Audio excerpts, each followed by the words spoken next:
Nandito tayo ngayon sa Cheonggyecheon Stream sa gitna ng Seoul. Isa sa mga pinaka-iconic na lugar kapag gabi, lalo na tuwing may Lantern Festival. Habang naglalakad ka dito, mapapansin mo na hindi lang basta ilaw ang makikita mo. Bawat lantern ay may kwento. Kwento ng kultura, tradisyon, at modernong sining ng Korea.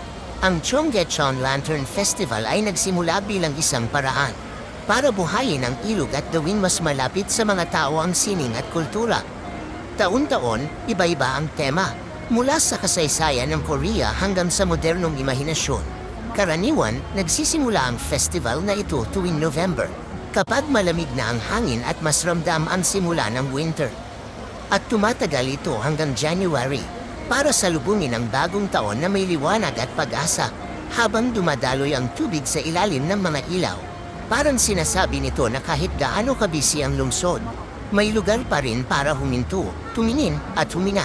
Hindi mo kailangan magsalita, sapat nang maglakad ka lang. Pakinggan ang tunog ng tubig, at hayaang ang mga ilaw ang magkwento para sa iyo. Ganito ang Seoul sa gabi. Makulay pero tahimik, modern pero may malalim na pinanggalingan. Ito ang Cheonggyecheon Lantern Festival. Isang paalala na sa gitna ng lamig ng winter, may liwanag na patuloy na umaagos.